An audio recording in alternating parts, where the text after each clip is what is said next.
जय गुरुदेव, जय गुरुदेव, जय गुरुदेव नाम किसका। सभी नर नारियों, बच्चे और बच्चियों, ये मानव तन, यह अमोलक शरीर और इसका आपको अमोलक समय मिला, तो ये काल भगवान ने जो शरीर दे करके ले लेंगे, उन्होंने यह आदेश दे रखा है कि आप मेरे दिए हुए शरीर से भजन करो। भजन,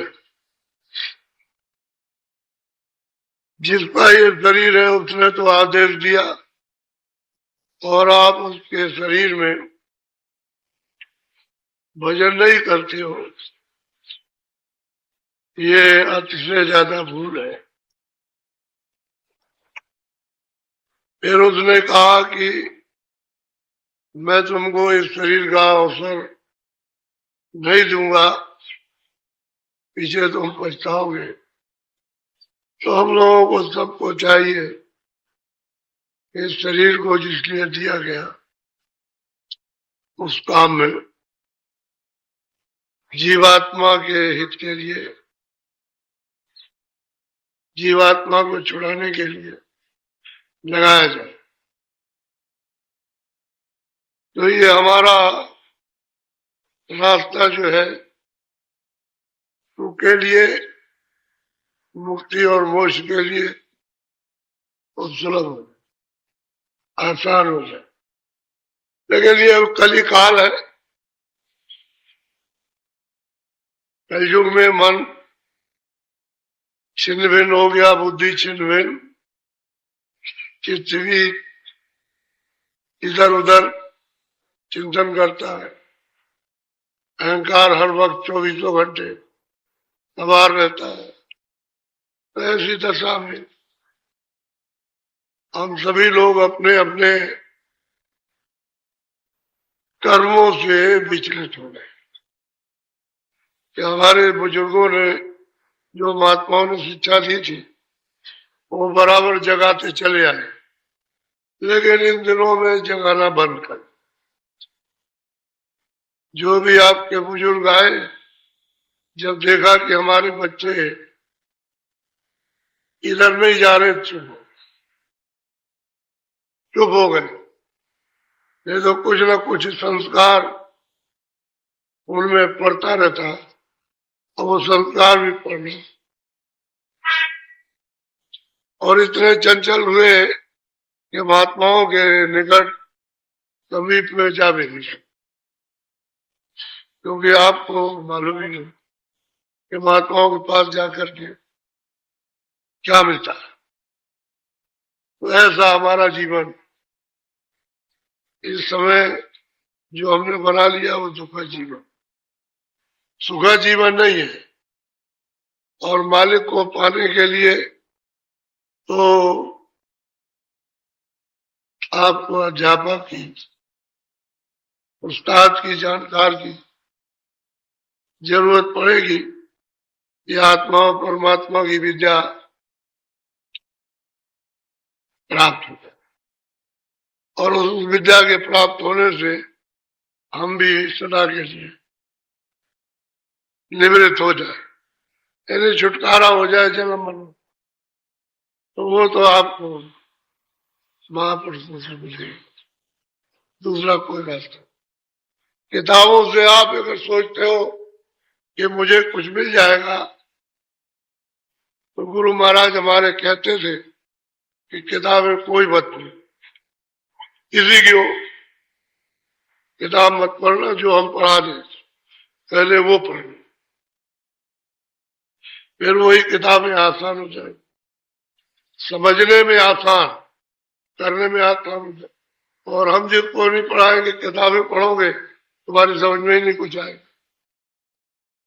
और बात बिल्कुल सत्य रही। यही बात है। तो उन्होंने जो अपने सामने, वो सभी महात्माओं का एक ही उपदेश कि किताबों से तो आपको मिलेगा। तो जो किताबें, उसमें भंडार खुला हुआ है, उसके बाद जाओ पढ़ा देना।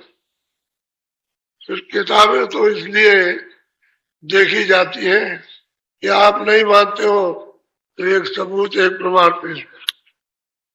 क्या जरूरत है किताब की कोई जरूरत नहीं। किताबें सिर माथे, महापुरुषों की सिर के ऊपर हमेशा है, रहेगी। लेकिन यह है कि जब प्रमाण की जरूरत नहीं है तो क्या जरूरत है, किताबें रखी। वो महात्मा जो बताए उसी को कोई किताब बन जाए, ये बात है। तो मालिक को हम छोड़ चुके हैं और हमने अनजान में किसी और को मालिक बना दिया। अब मान लो सड़क पर काम करते हैं तो ठेकेदार आते हैं, इंजीनियर, ओबियर, ओवरसियर तो है नहीं, तो उसको तो आपने कभी देखा नहीं। वो ठेकेदार रहता है जो काम में, और जिसने ठेका लिया वो मालिक भी नहीं आता है, उसके मेट रहते हैं। तो 13 दिनों के बाद में जब उसको नहीं देखा मालिक को, तो मजदूर समझ लगा यही मालिक है, उसी को मालिक कहते। ये आपसे भूल हुई जब आपने उसको देखा नहीं। क्यों देखना जब बंद हुआ था तो ये कहा गया तो महात्माओं से मिलते रहे, तो हमें से कभी भूलोगे नहीं। महात्माओं से मिलना बंद हो गया, भूल गए। अब आप जिसको चाहो उसको बना लेते, क्या देर लगती। कितने आपने परमात्मा बनाए, ईश्वर बनाए, और किसी ने आपकी कोई मदद की? क्योंकि जब आपका कोई, ये सूरत का मालिक केवल सतपुरुष है, ये उसी सतपुरुष की अंश है। निरंजन भगवान की है नहीं, ब्रह्म की है नहीं, पार ब्रह्म की है नहीं, ये महाकाल पुरुष की नहीं, ये किसी के नहीं सतपुरुष। और ये सतलोक से आई है, ये इसका वही माता पिता, बाकी बीच में कोई, और तुम बनाते रहते, यही हमारा माता पिता है। बस ये बात हो गई। भूल तो इस बात की हो गई कि ये भी वही से आए और आप भी वही से आए। ये पहले आए, आप बाद में आए। आप इनके अधीन कर दिए गए, वो आपको ऊपर कर लिया। वही इतनी बात है। आप आए थे मसाला छोड़ने कि भाई ये मसाला वही जाना छोड़ दे, और तुम चले आना, तो आप मसाला लेकर आए, उसी में फंस गए। और उसने मसाले से अब ये सब कुछ तैयार कर दी, मिला के रचना कर दी, तो इसी में तुम भूल गए। बात असली यही है। और जीव का कोई भी रक्षक नहीं हो सकता, जितने भी लोग रहेंगे सब रक्षक सत्पुरुष ही है। और उनके जो आते हैं वो उनके मतलब ये है कि दरबार के दरबारी है, वो तो संत है, वही पहुंचा सकेंगे और कुछ।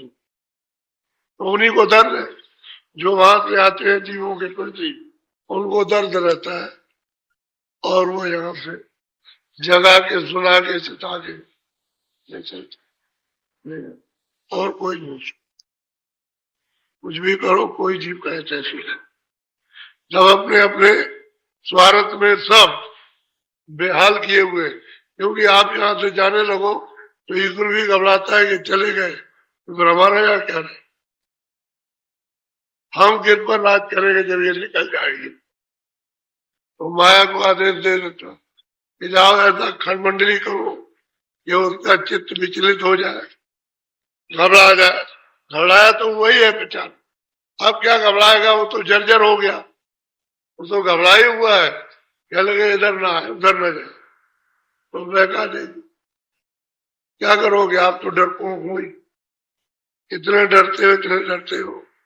ये जरा सा कोई कह दे तुम्हारा परिवार नाश हो जाएगा, ये नाश हो जाएगा, वो नाश हो जाएगा, तो डर के खौफ से कांपने लगती, तो किसी को भी बना सकते। लेकिन तुम्हारा ऐसी कोई नहीं, क्योंकि तुरंत जितने भी सुनते आए हैं सब सत्पुरुष ज्ञान से, और ये लोग भी आए, ये भी उसी ज्ञान से, सत्पुरुष ही के सब अंश है, ईश्वर भी अंश है, ब्रह्म भी अंश है, जितनी सुरतें रहती है सब उसी ज्ञान से, और ऊपर में जितनी सुरतें उसी ज्ञान से, सब वही से भेजी गई, सतलोक सागर से ही सब आई। इसलिए वो तो ऐसी बात के बीच में कोई थी, अब भूल पड़ गई है इसकी वजह, उनको नहीं छोड़ते हो, डरते रहते हो कि मेरा नुकसान करते हो, जैसे घर में परिवार से डरते हो कि मेरा नुकसान कर देंगे, बस ये हमको निकाल देंगे, ऐसा हो जाएगा वैसा हो जाएगा, इससे डरते हो तो उसका तो राज है, तो नहीं। लेकिन सही बात यह है कि सत्पुरुष के ज्ञान से, और सत्पुरुष ही उनको धर्म, और वही संतों को उन्होंने भेजा, तभी जीवों को जगाया, बिल्कुल रास्ता खोल, बड़ा सस्ता रास्ता कर लिया मालिक को अपनाने प्राप्त करने के लिए। बस केवल कहा कि तुम रो पड़ो मालिक के दर्शन के लिए, तो वो बर्दाश्त नहीं कर, जब आत्म वेदना होती है तो बर्दाश्त। कल युग में वैसे किसी युग में नहीं मिला, जब सतयुग का वो समय चला गया, सतयुग का सिर्फ बोलचाल सतयुग का रहा, तो सतयुग के कर्म रहे, अब सतयुग का प्राप्त करना नहीं, तो मतलब भूल गए उसी जगह में, तब से लेकर के अभी तक नहीं, जब से सुनते आई अभी वापस, अब ये संत आए तो वापिस जाए, निकले जा रहे, फिर भी है कि भूल कितनी पड़ी। आप चले जाइए, दूसरे आएंगे, फिर उनका जन्म होगा, फिर नए आ गए, फिर वो भी चले गए, फिर वो उनके नए, ये क्रम लगा ही रहता है। तो भूल तो है, भूल है, लेकिन कलयुग में सुलभ कर दिया, मुश्किल नहीं है। और कुछ ऐसे नियम तोड़ दिए, बदल दिए महापुरुषों ने, कि ऊपरी से बदल दिया कि वो आपके लिए तो बहुत लाभदायक हो गए, अगर वो नियम रहते तो और भी नहीं आप कुछ कर सकते, इसलिए उन नियमों को रद्द कर दिया, खर्च कर, जो इन्होंने किताबों में लिखे थे। अब वो लिखे हैं, लेकिन ये है कि जो नियम खारिज किए गए उसका आपको दंड नहीं मिलता, वो नहीं मिलेगा। और वो कहते हैं जरा उसकी बात सुनिए। अभी तो आप सोचते थे भाई बाबा जी अपनी तरफ से डरते रहते, अभी तक तो लोग ये कहते थे, जब हम कुछ सुनाए तो कहे देख लो अब गढ़ने लगे, शुरू कर दिया, अब शुरू कर दिया अपनी तरफ, तो मैं भैया अपनी तरफ से क्या करूं, जो है वो तो कह नहीं पाए। वही गुरु महाराज ने जो कुछ भी मतलब ये है कि कृपा दया की, तो कह रही है गढ़ने का काम कुछ, क्योंकि मैं तो कुछ जानता नहीं, कुछ नहीं जानता, मूर्ख था, पागल था, संतोष को नहीं पहचानता संत क्या चीज होती, सत्संग किसको कहते हैं, कोई चीज नहीं जानता। मैं भी कहता हूँ अगर कृपा ना हो जाती उनके दया तो रत्ती भर भी नहीं समझता, अब उनकी दया कृपा हो गई। तो अब यह है कि करना कुछ नहीं है, जो गुरु की चीज है वो तो कहना, उतना ही कहना, ज्यादा नहीं। वहां तो ज्यादा है, लेकिन जितना सीमा बांध के रखी उससे कम ही कहना, ज्यादा करने का काम कुछ नहीं। तो जरा उनकी बात को सुन लीजिए, क्योंकि आप लोगों को तो किसी को मालूम नहीं है, हक्के बक्के रह जाओगे, पूरी बात सुन लो तो हदस लग जाए, और यही कहोगे हमने तो ये कभी नहीं, कभी सुना ही नहीं, तो आप सुनोगे क्या जब वो खुद ही कहते हैं कि हरित भूमि संकुल है, समझ पड़े नहीं फल। बरसात में नीचे से अंकुर निकल जाते हैं घास से, और धीरे धीरे बरसात में घास बढ़ जाती है, तो जो रास्ते होते हैं पगडंडी के बंद हो जाते। अब नया आदमी कोई आए तो रास्ता दिखाई नहीं देता, क्योंकि उस पर आदमी तो चलते नहीं है, तो रास्ता पगडंडी रास्ते। तो वो उसी रामायण में लिखते हैं कि लुप्त भाई सदग्रंथ, क्यों सदग्रंथ कि हरित भूमि तृण संकुल है, समझ पाए नहीं पड़े जिम पाखंड विवाद से। ऐसा पाखंड विवाद फैला ये लुप्त भाई सदग्रंथ। तो भागवत तो है ही, और गीता भी, उसके बाद में चारों वेदों तो लुप्त हुए, तो वो कौन से जो सदग्रंथ लुप्त हुए? कोई बात तो जरूर है भाई। तो गीता है, भागवत है, 18 पुराण है, 6 7 और चारों वेद, ये तो है ही, ये तो लुप्त नहीं हुए। लेकिन वो क्यों लिखा रामायण में कि वो लुप्त कर दिया गया सदग्रंथ, जिसमें सच्चा रास्ता मालिक के पाने का वो लुप्त कर दिया, लोप कर दिया। अब लोगों की आंखों के सामने नहीं है। बोलो, सुनिए ध्यान से। कहे तुलसी सोने गोपाल गुसाई, शब्द वेद सब साखे बताई। कहते हैं कि गोपाल गोसाई जितने भी महात्मा पीछे आए, आगे तो आएंगे तो आएंगे ही, लेकिन मेरे जितने भी पीछे आए ये साख आपको बताते चले आए कि भाई सूरत शब्दी को पकड़ के घर में जाएगी, दूसरा जाने का कोई आधार नहीं। अगर स्वर्ग भी जाना है तो स्वर्ग में भी शब्द पकड़ के जाती, वो भी वैसे नहीं जा सकती, चलो ऐसे ही चले जा, वहां का भी शब्द है, वो शब्द ही पकड़ेंगे तभी आगे चलेंगे, नहीं जा नहीं सकते। ऊपर जाएंगे तो शब्द को पकड़ के जाएगी। तो सभी जितने भी महात्मा सब शब्द की साख यानी प्रमाण बताते हैं, और उसी से वो गए, शब्द ही से नाम से ही ले जाते। इसलिए तो उन्होंने कहा कि नाम जी ही जब जागृत, अंतरघाट में बैठ करके जीव से सूरत से नाम को आप लो, यानी उसके साथ में आप जुड़ो, तो यही जीवात्मा योग पद यानी प्राप्त कर लेती है, उससे हो जाती, ऊपर चढ़ जाती, गगन मंडलों में लोगों में चली जाती, नाम की आवाज को पकड़, और वो नाम की आवाज सबके पास। तो तरह तरह के शब्द है, इसलिए कहते हैं कि भाई मंदिर है, इसमें घनाघोर बाजे बज रहे हैं, 24 घंटे बजते रहे। अब इसमें कुछ प्रेमी ऐसे बैठे हैं कि ना भी साधन करें तो दमादम बज रहे हैं, धड़ाधम बज रहे, दमादम कई तरह के बाजे बज रहे हैं। जैसे हरि कीर्तन हो रहा, तो ये तो आपने मुंह से किया और ढोलक और मजीरा बजाया और किया और रख दिया फिर, लेकिन वहां तो हर वक्त कीर्तन होता है, हर वक्त। जब शुरुआत हो जाती है वैसे सुनते रहिए बैठे बैठे, खेती में काम करो, दुकान में करो, दफ्तर में करो, सुनते रहिए।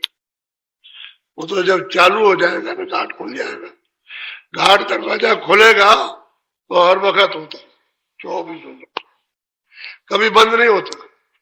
ये तो कहते भाई वो तो सबका प्रमाण देते हैं, सब साख बताते चले आएंगे, नाम से ही सूरत ऊपर जाएगी, दूसरा कोई रास्ता नहीं। बोलो। असयस बैस बीत गई सारी, खोजत खोजत जन्म सिधारी। कहते हैं भाई सारी उम्र बीत गई और बहुत कुछ खोजा और जन्म भर चला गया, नहीं कुछ मिला। अब खोज तो रहे हो आप, पढ़ने लिखने में, इतने पूजा में, पाठ में, नहाने में।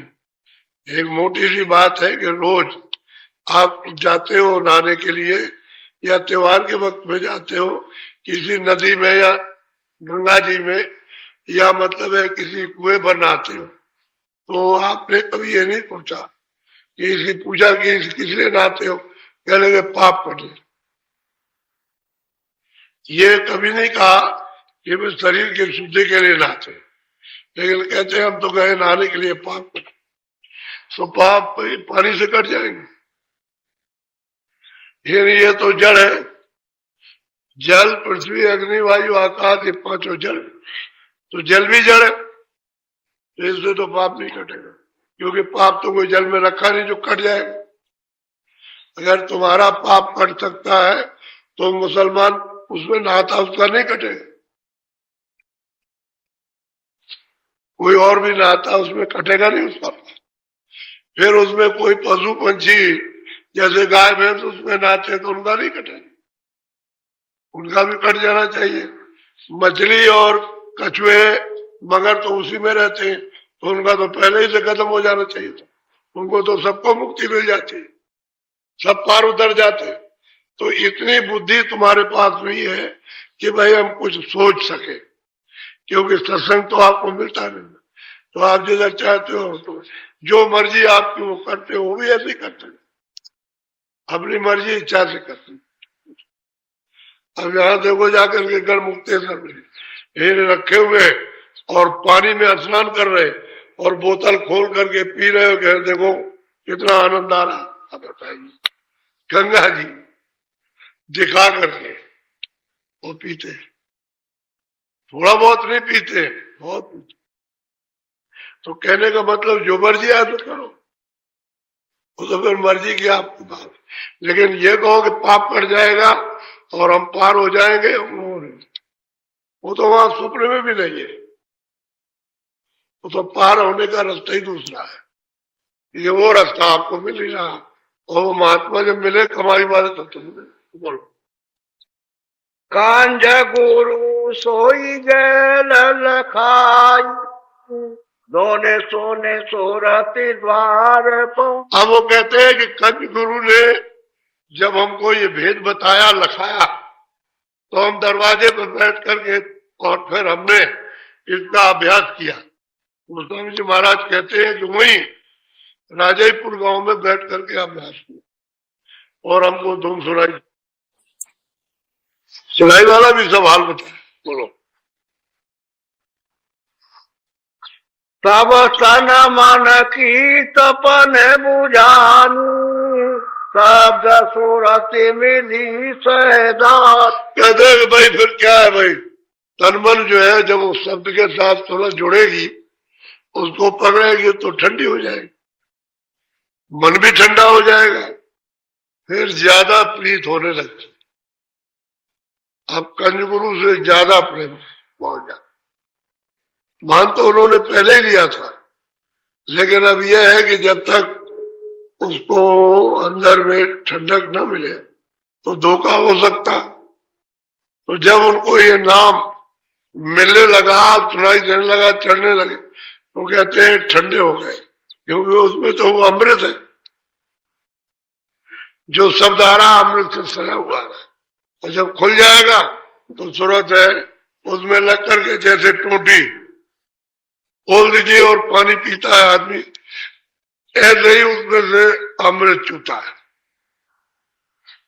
यहाँ तो उसको पीती है तो मजबूत हो जाती है, मन भी खूब अच्छी तरह से पक्का हो जाता, पी के चढ़ जाता, ठंडा होता था, उबाल नहीं करता, इंद्रियों की तरफ भागता नहीं है, शरीर भी ठंडा होता है और बुद्धि भी निर्मल हो जाती है, अंतःकरण भी निर्मल होता है। तो कहते हैं कि गुरु कंज गुरु ने हमको ये रास्ता बताया, ये शब्द का नाम का, और फिर उसके बाद जब हमने बैठ के अभ्यास किया तो ये होने लगा। बोलो, सेंध बूंद जब मिला ठिकाना, शब्द सूरत लखी अगम बप। अब गोस्वामी महाराज खुद कहते हैं कि सिंध कंज गुरु हमको मिल गया, उन्होंने पता दिया था सिंध का कि यहाँ से इतनी दूर पर जो है वो सत्य देश है, वो सिंध है। तो उन्होंने कौन सा रास्ता बताया? शब्द का। कंजगुरु ने कहा कि तुम चढ़ करके जाओगे शब्द के द्वारा, आधार तुम्हारा चढ़ने का शब्द है। तो कहते हैं यही बूंद जो दोनों आंखों के पीछे सूरत बैठी है, ये बूंद है, और बूंद से भी छोटी, जर्रा और जर्रे से भी छोटी। लेकिन गुरु महाराज ने उठा करके वो घाट पर बैठा दिया और अब यहाँ बूंद बन गई। तो कहते हैं जब तुम सिंध में जाओगे तो इसी शब्द को पकड़ के जाना। ये उन्होंने पता ठिकाना दिया, पहले से पूरा पता ठिकाना, सब रास्ते के निशान सब बताए, रास्ते के स्थान बताए, जो जो धनी रास्ते में बैठे हैं उनको सब उन्होंने बताया और कहा इस तरह से तुम वहां पहुंचोगे। तो ये मतलब यह कि अभ्यास घर में करने लगे और सूरत इनके नाम से जुड़ने लगी, निलय होने लगी और चढ़ाई शुरू हो गई। चढ़ाई शुरू हो गई। जब वो कहते हैं कि भाई मोह विलोम, तो ऐसे नहीं नाम से ही सूरत चढ़ के गई थी, वो तो बहुत दूर है, आकाश में कोई मतलब सीढ़ी तो नहीं लगी, लेकिन नाम आ रहा था, शब्द वहां से आ रहा था, उसका ही तो शब्द आता है, उसके शब्द के अंदर में ऊपर का शब्द है, तो वो तो फर्क पहचानने में नहीं आएगा, इसी का शब्द आता है। ये घंटे और शंख की आवाज इतनी जोरों की हो रही, इसी को पकड़ के जाते, तब उस मंजिल पे वहां पहुंचेंगे उनके पास में। असल में वो है नामी, और नाम उसको कहते हैं कि जहां सूरत तक आ रही हो आवाज, वो शब्द नाम है, और जिसमें से निकल रही हो नाम, तो आवाज उनके मुख से निकल रही है। सहजल कमल से निरंजन भगवान के मुख से आवाज निकल रही है, और जो नहीं, जिससे अलग हो गए, अब तो उससे अलग हो गए तो आधार टूट गया। अब कंज गुरु ने कहा इसको पकड़ो, इस नाम को, शब्द को पकड़ो, इस आवाज, तो पकड़ा और पकड़ के ऊपर चढ़े।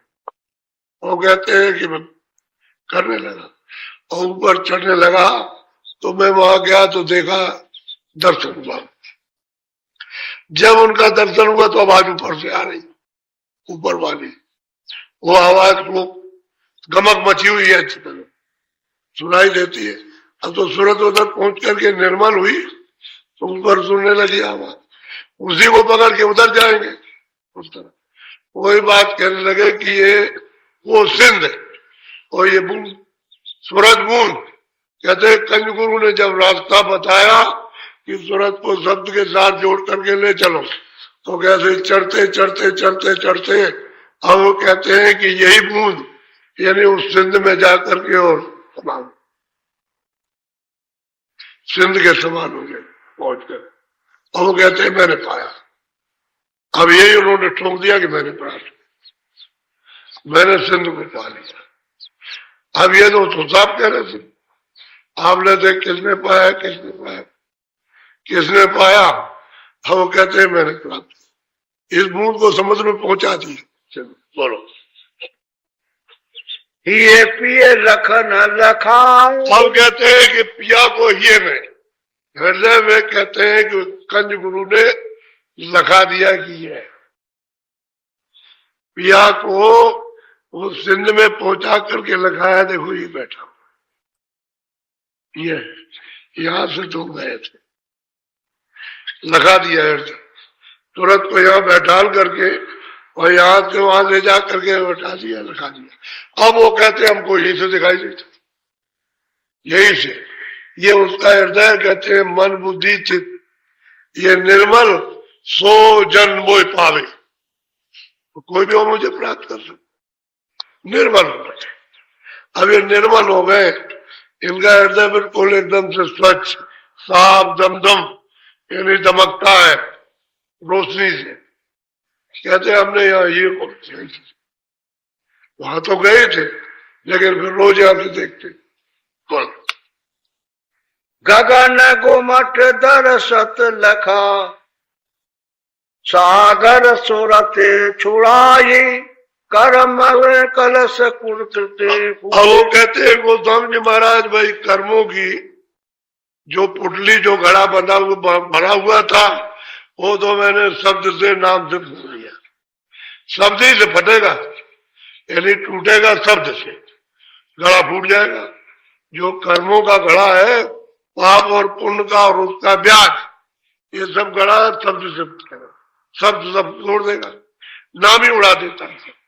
नाम कोई गंदगी रखता नहीं, नाम तो मतलब ये है कि वो साबुन है, वो जड़ी है, ये सब साफ, मन भी, बुद्धि भी, चित्त भी, अंतःकरण, जीवात्मा सब साफ। और घड़ा कर्मों का जो ऊपर से इन्होंने विस्तार किया है, वो सब फूट गया, साफ। ये भी उड़ गया, ये तन और वो लिंग शरीर, वो स्वर्ग वैकुंठ का, वो भी खत्म। और वो सूक्ष्म शरीर जो ईश्वर के लोक में, वो भी, और ब्रह्म में जो कारण शरीर, सब फूट गया, कहते हैं सबसे परे।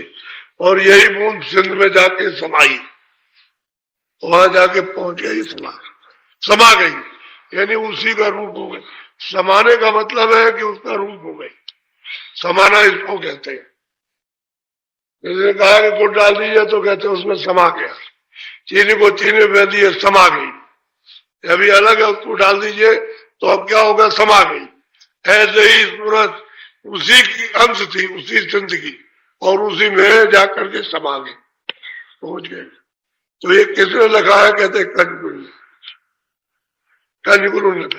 यह तो नहीं कहा कि राम आए थे लिखा थे, या कृष्ण आए थे, देवी देवता आई थी, या मोहम्मद साहब आए थे लिखाने के लिए, तो वो लिखा गए, कहते कंजगुरु। बोलो, जब ही मैं पिय को लख पावा, गगन गोमठ सोई अगम दिखा। बस कहते हैं कि जब पिया को, जब मालिक को, जब अपने आंख से जब उसको देखा, तो गगन में, मंडलों में, कहीं किसी जगह भी पहुंचिए, यहां पहुंचिए, वहां, कहते हैं सब दिशा से दिखाई देता। मंडलों में, किसी मंडल में जाइए, सबसे उनको, तभी तो वहां कोहराम मचका है, कृपा करो, दया करो, कृपा करो, बड़ा स्वागत हो। यानी संत सुरतों का मंडलों में, चाहे वो स्वर्ग हो, चाहे वैकुंठ हो, चाहे ईश्वर का लो, चाहे ब्रह्म का लो, चाहे पार ब्रह्म, बड़ी बारी नीचे रचना है, तो सब स्वागत के लिए आते हैं। इतने इतने बड़े फाटक बन जाते हैं, आपको आश्चर्य की बात होगी। हम तो ये कभी कहते नहीं है, जितना तुम्हारा संसार है, ये इतने बड़े बड़े फाटक, यानी पलक के मारते बन जाते हैं। ये वहां की रचना का दृश्य है, यानी पलक मारते, और इतने विशाल, और कारीगरियों से सब जड़े हुए, ऐसी ऐसी कारीगरियां है कि कहीं भी नाम निशान को कर रही है।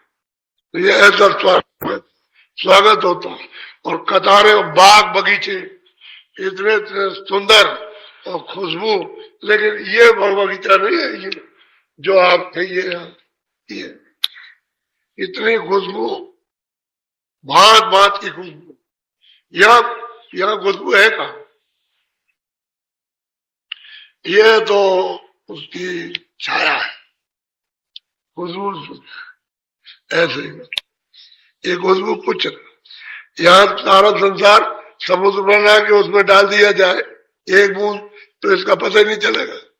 वो खुशबू वहां खुशबुओं की आंधी चलती है, तूफान चलते हैं खुशबुओं की, खुशबुओं की तूफान। ये तूफान नहीं है कि चाहे पेड़ गिरा दे, मकान गिरा दे, आदमी गिरा दे, ये नहीं, तो खुशबुओं का तो ये दृश्य, अद्भुत दृश्य। और वो कहते हैं सब, यानी सब मंडलों से दिखाई देता है, सब दृष्टिकोण से। कहते हैं जब पिया को लख लिया, देख लिया, तो कोई जगह छूटती नहीं। ये तन भी चाहिए के मायू, वस्तु अगोचर संत लखाई। वो कहते हैं कि भाई ये वस्तु जो है, वो इस तन में, ये घाट पर हृदय में कहते हैं कि किससे ये वस्तु मिली है, कहते हैं संतों से मिली और किसी ने दी, संतों ने नहीं, गुरु ने दी, संत ने दी, गुरु ने दी है वस्तु और कोई दे नहीं सकता। अच्छा वो सिंध वहां मतलब यह है कि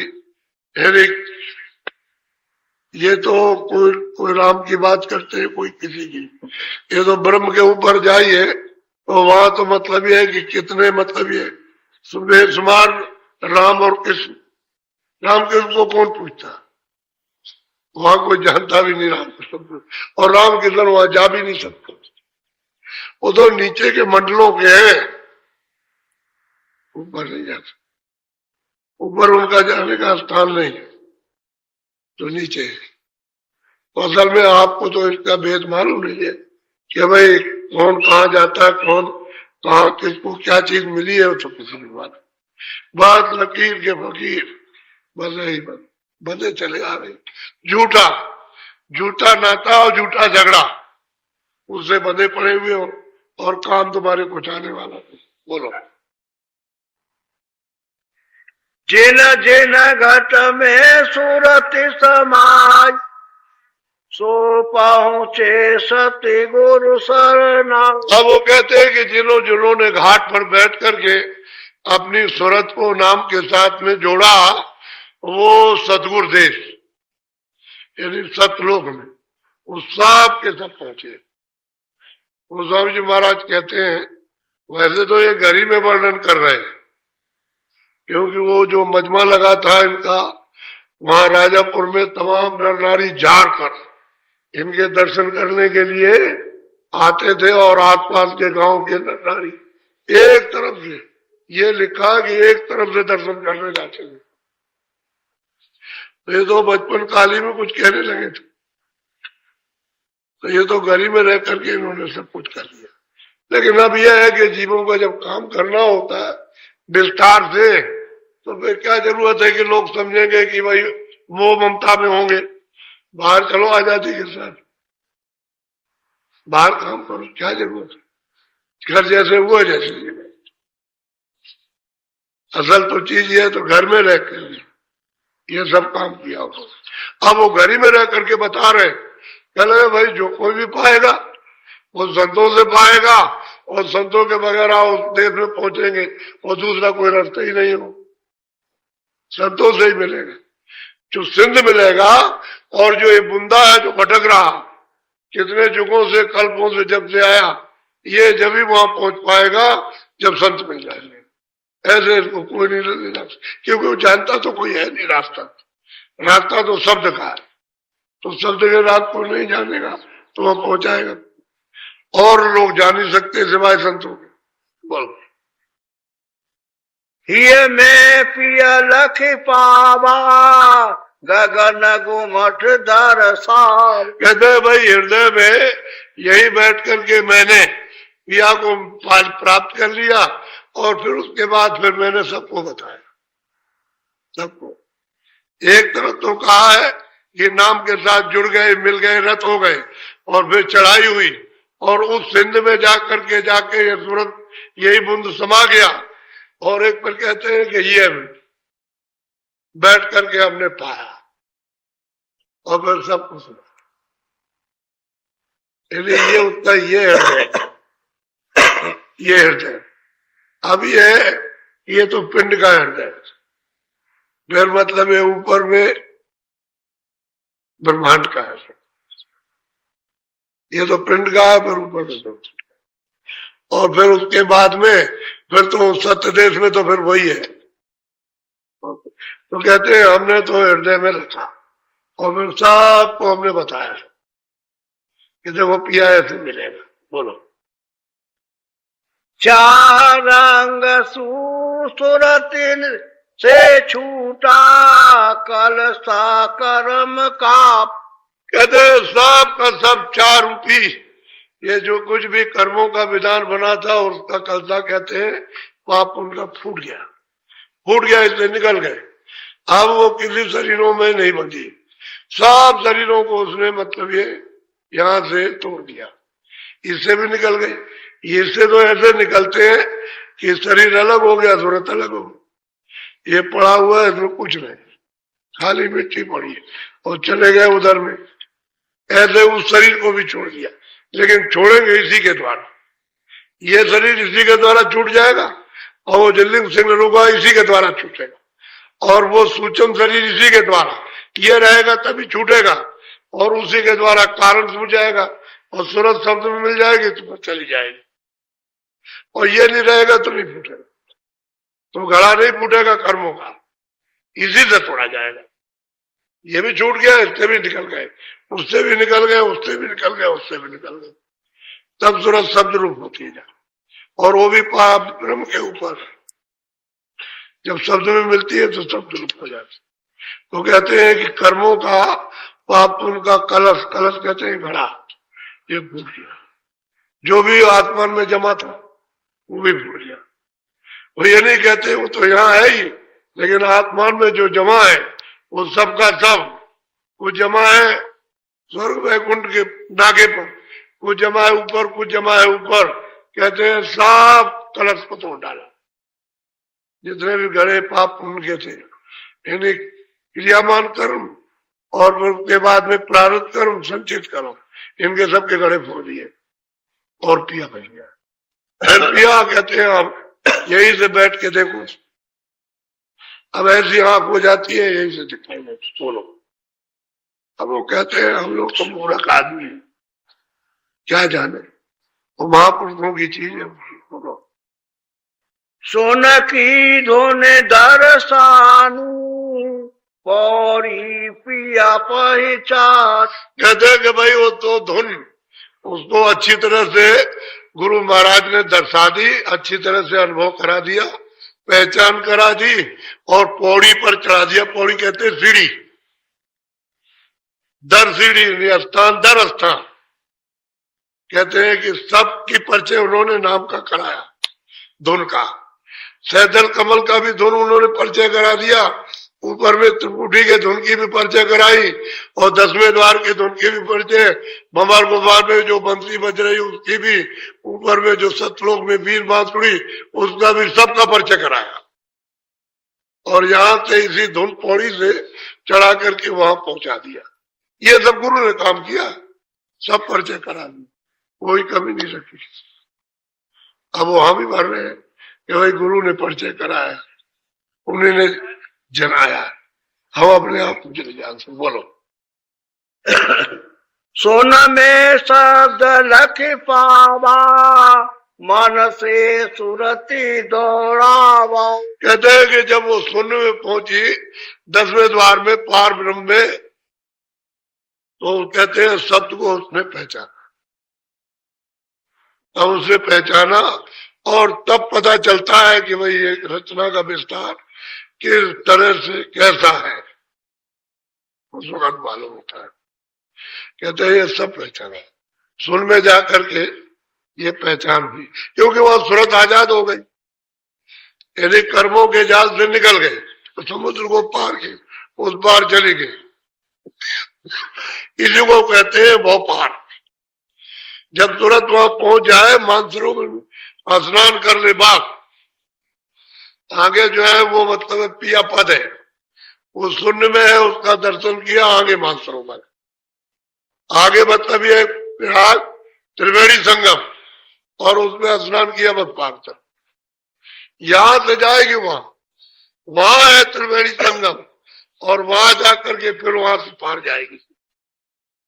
अब इनको त्रिवेणी संगम क्या मालूम है, तो यहाँ चले जाओ इधर में, वहां त्रिवेणी संगम है हरिद्वार, इधर से गंगा जी आ रही, इधर जा रही, और वो गंगा त्रिवेणी कुछ और है, ये नहीं है जो आप देखते हो। बोलो फूला कमल दल माही सूरत शब्द में धाई। कहते हैं कि जैसे ही सैदल कमल प्रकट होता है, सामने नजर आता, दिखाई देता है, साक्षात्कार होता है, तो शब्द तब खुलता है, तब वो शब्द सुनने लगती है और पहचानने लगती है। यही से उसकी पहचान शुरू हो जाती है नीचे की, उसमें फिर लय हो जाएगी। अब वो सब बात एक एक बताएगी लेकिन अगर किसी से कहा जाए कि इसका आप कुछ बता दीजिए, वे तो उनको किसी को नहीं मालूम। वो तो जब उधर देखेगा तभी कुछ कह सकता, नहीं तो ये महापुरुषों के वचन है, ये तो ब्रह्मांड के वचन है। यहाँ के तो है नहीं, संसार में तो ये चीज मिलेगी नहीं कि भाई ये कैसे सुनते जाए। लेकिन घाट है ये, जिन घाट पे बैठे हो उसी घाट पर दरवाजा है। अब उधर की उधर से आंख नीचे हुआ, बस इतनी बात है। अब यही महात्मा आंख ऊपर कर दे, ऊपर देखने लगे, इधर इंद्रियों घाट में लगे, सूरत का घाट आ गया तो काम होता। अब ये भेद जाने